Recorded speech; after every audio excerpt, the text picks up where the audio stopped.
The fact that a machine can follow human instructions in doing something that hitherto only humans could do. It's very difficult to tell the difference between a real Mozart composition and the composition that Emmy has produced based on Mozart's style. There's been a lot of questioning about sort of violating the sacred trust that each composer has left us by adding to it.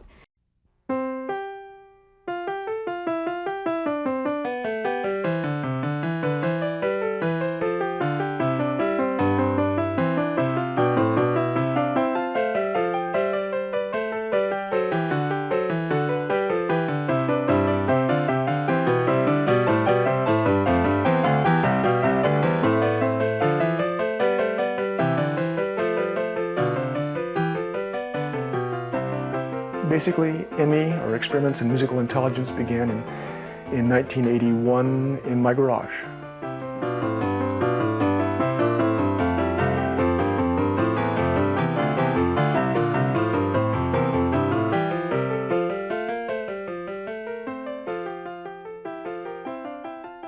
It's kind of like David Cope invented a Frankenstein monster.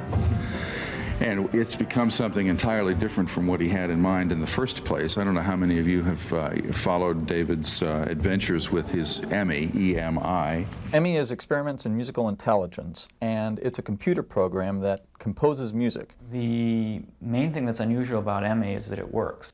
The compositions that come out of the computer sound like what Beethoven or Mozart or Bach or Scott Joplin would have written.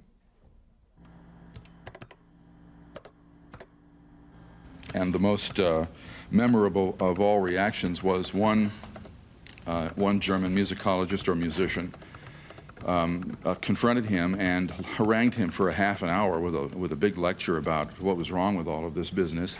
As he came to the end of this vehement spiel, becoming very animated and then I noticed hostile, he shook his fist and then pointed his finger at me and said the three words that I did know the meaning of, and that is, "Musik ist tot," which I knew meant music is dead. And I figured since he was pointing at me that I might be the culprit or the person he was accusing of having killed it.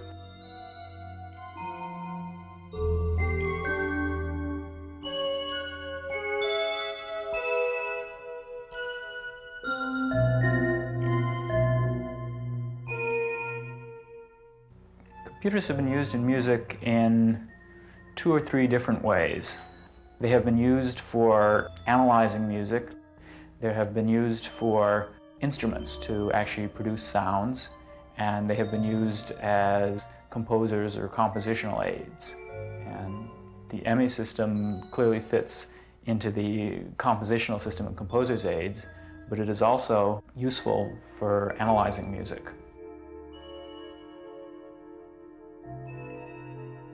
Just about every other composition program I've ever heard has produced music that only the composer could love. Some systems are written by computer scientists and some by musicians.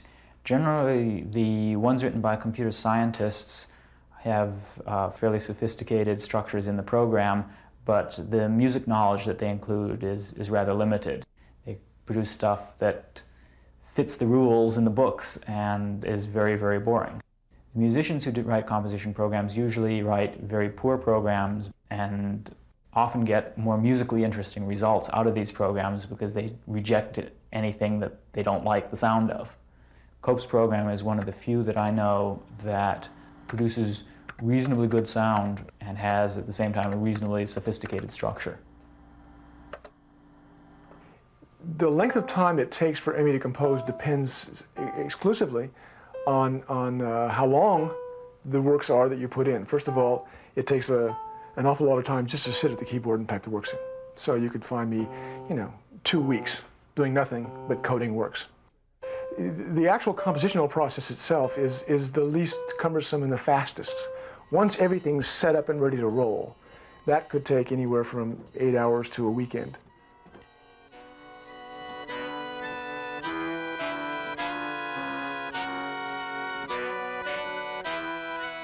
What is interesting, I think, about the Emmy Bach chorale production or composition is the fact that when it was finished, I didn't have a choir handy. So I tried the voices singing it out of the Emax sampler, and the results were quite funny because I did not like what I heard at all. And there was a second there where I was going to let it go or not let it go because it sounded so awful, and I decided, well, what the heck, it can't take up that much memory, so I actually put it back. So my first time at actually hearing the whole piece, since I almost, killed it, was in the church the night of the first concert.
The program that I've built is centered around a very large pattern matcher. Pattern matchers are artificial intelligence tools which define not just when something is something. That's fairly simple and routine. Is this exactly the same as that? What's really interesting in a pattern matcher is this something almost like that? And is that almost good enough? In Beethoven's Fifth Symphony, for example, a good way to look at the various patterns is that the beginning of the piece, which is bum bum bum bum. Later on in that piece, it becomes dum bum bum bum bum bum bum bum bum bum bum bum bum bum. Okay, bum bum bum bum is not the same as bum bum bum bum. Okay. Now our ears say, because the rhythm is the same and that the first three notes are the same, that in fact, that's a variant of the other one. And you want to build a pattern matcher that has the flexibility to see that. On some of its best pieces and Emmy's best successes, it's very difficult to tell the difference between a real Mozart composition and the composition that Emmy has produced based on Mozart's style. It's as if Mozart composed it himself. You spend a lot of hours, or I spend a lot of hours up here by myself coding in works and number crunching and writing, writing programs. You get kind of strange, but when the Emax poured out the first movement of this one, I jumped up and screamed and stuck my head down into this CPU area and screamed, "Wolfie, are you in there?" I was convinced that Mozart had returned to life. The second movement is a slow movement, as is the case in Mozart's sonatas. And it's very interesting because the theme resembles the theme of one of the real Mozart sonatas, but not one that had been coded into the machine. I'll play a little bit of each one. And if you can see the music, then it's cheating because it's very obvious which is which from looking at the score.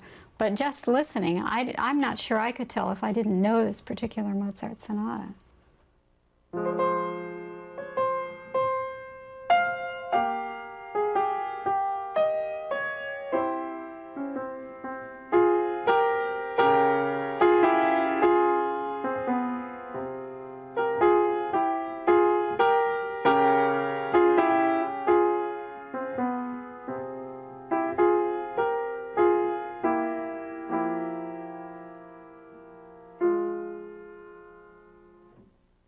That's the theme of one, And the theme of another one is something like this.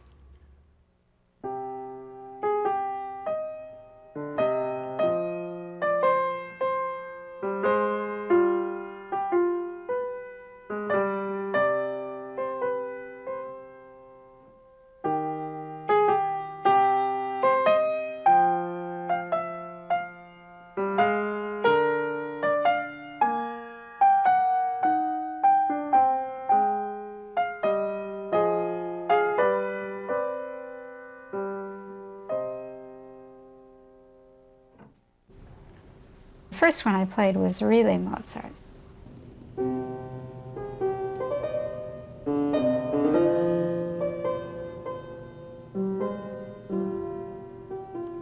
I did not even know the Mozart sonata which it imitated. So when I first heard it, I said, that's a really nice theme, and it really seems to make sense. And then when Mary Jane, my wife, heard it, she's a pianist who's certainly played, or at least sight read through all of the Mozart sonatas. And she said, wow, that sounds very much like this other one. And then I saw the other one for the first time and was really quite taken aback by the resemblance. I thought it was a little scary. I have played the beginnings of those two pieces, the real Mozart and the Emmy Mozart, for a student, and asked him to tell me which was which, and his reaction was, "That's amazing." And he picked the wrong one. He picked the wrong one as being authentic.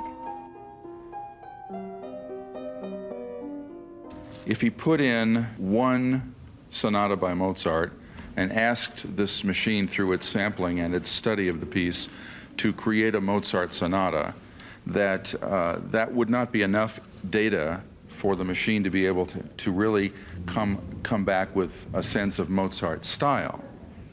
But by putting in two sonatas, that he figured that the elements that were in common between the two would constitute Mozart's style, whereas the elements that were peculiar to one or the other would be just the peculiarity of that one sonata. The essence of it is I apply the pattern matcher to, or Emmy applies the pattern matcher to a work, and gets what I call an image, which is essentially lists and lists and lists of occurrences of various patterns. So it ends up with this particular musical pattern happens 2,340 times. And this particular pattern happens 4 times. And then it does the same thing to a second work. So we have basically, a minimum of 2 images. And the key here is then it takes one of the images and superimposes it over the other image. And when you do that, something extremely important happens. You see immediately that some of the motives increase twofold, and that other of the motives don't increase at all or increase by very small amounts. And what this shows you is that the motives that don't increase very much are ones that are local to the given work. But the ones that increase measurably or by large amounts are ones that are common between the two pieces. And these things are called stylistic signatures, things that help us recognize the style of the composer rather than just an individual work of that composer.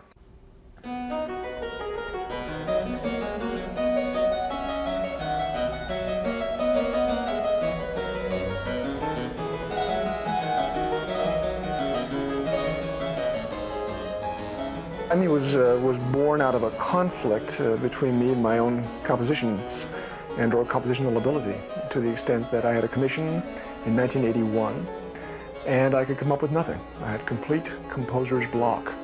And as a result of that, I sought help and found it, I thought at least at the time, and still think so, in the solace of a computer.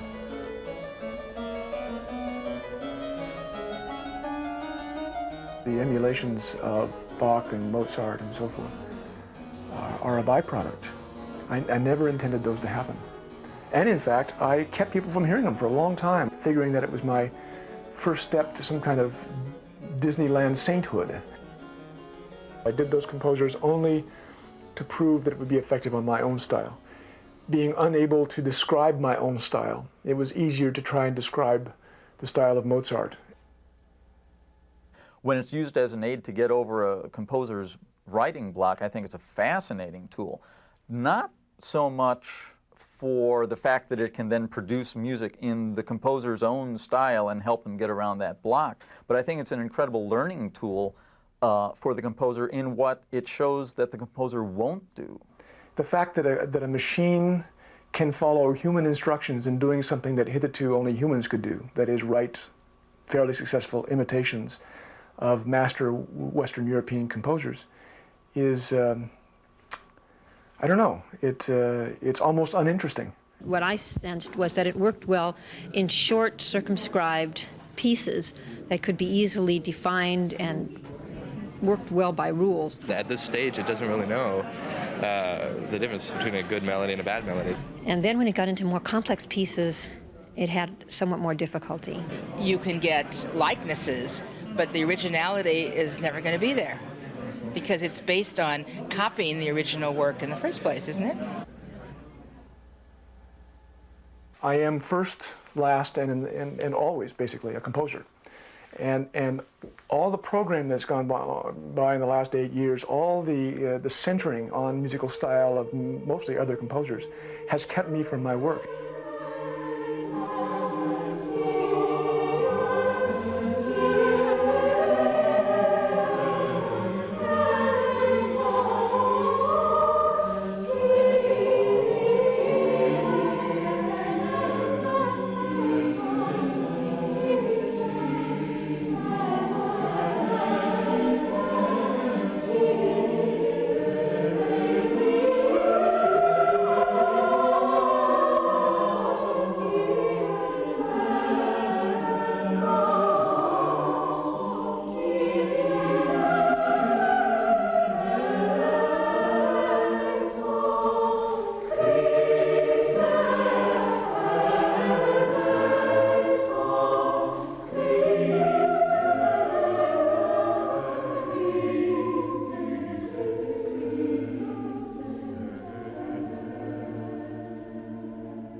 I heard the concert, the Baroque Music Festival, that several of the pieces that M.A. wrote were played next to the original compositions.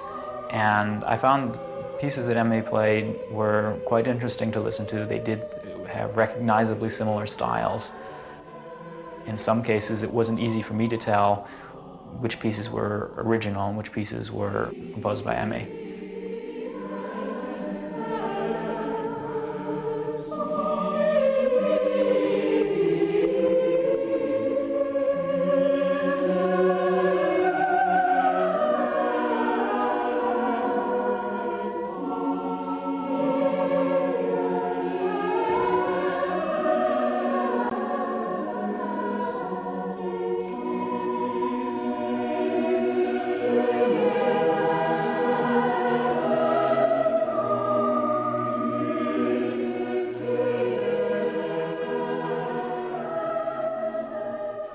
You have this almost C.P. Bach work and a real C.P. Bach work side by side. You have this almost Mozart and this Mozart.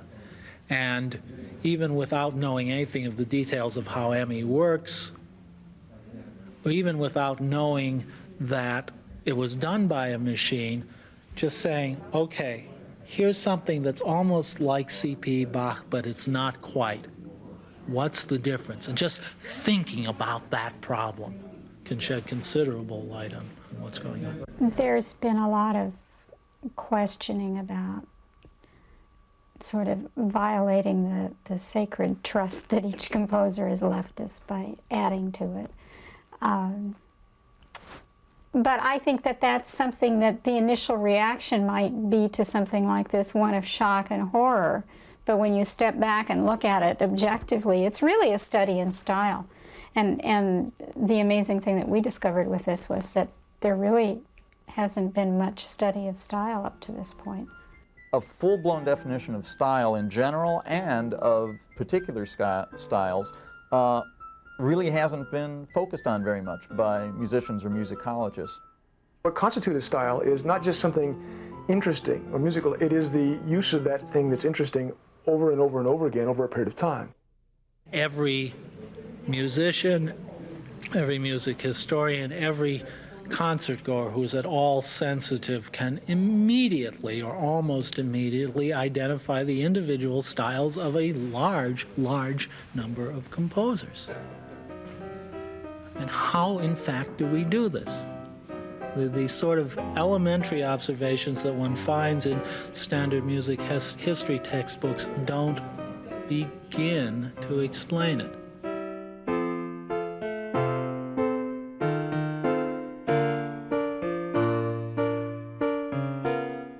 I can sit here in the particular program on the computer Mac Plus behind me and churn out 50 16-bar Mozartian phrases.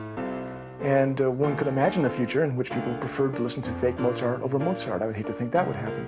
The value of Emmy, first of all, is raising this whole issue about style and what style is, because as we said, it's an issue that's largely gone ignored. It also raises very interesting questions about the relationship between computers and people and music in general. Emmy could be misused, I suppose,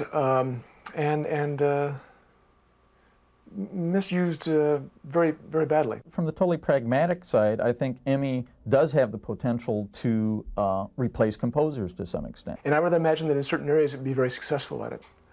You know, motion pictures, commercial work in particular. You know, we tend to think of her as female somehow, because Emmy is sort of a female-sounding name. Is she going to put flesh and blood composers out of business, or is she going to go down to L.A. and start cranking out pop tunes and racking up platinum albums? And is she going to further threaten the already precarious existence that serious composers, art music composers, listen? Well, I'm not losing any sleep over that at the moment. I give assignments for the students to imitate Stravinsky and Debussy and other composers. And, you know, a lot of times they come up with some striking results. And it is so far, you know, better than Emmy. So that there would be nothing to keep the, let's say, the studio or the company from hiring, you know, a legit composer to imitate the style of Stevie Wonder without a computer or anything. You know, it may make people upset, I guess, but it's a fact. It happened. The computer did it, and it pretty much sounds like Mozart or Scott Joplin. So I guess they're just going to have to get used to it.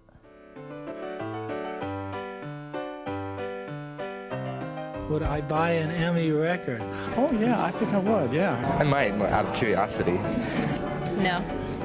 Why not?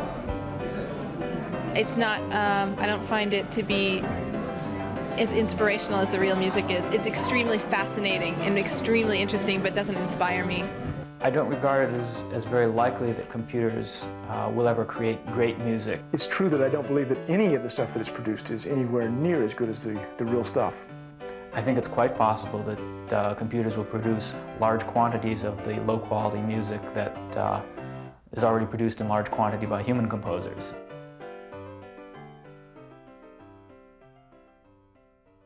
Part of the pleasure of any art is in the doing, not just in the final product. And I don't think that the existence of programs that can compose is going to stop people from wanting to do their own compositions. Emmy was invented to save a composer. And I basically invented it so that I could keep on composing. The ultimate aim still is to create a workstation where I and other composers, if they so desire, can be inspired to continue on their own. The ultimate aim would be that I would sit at the keyboard and never push the return button to have Emmy do anything.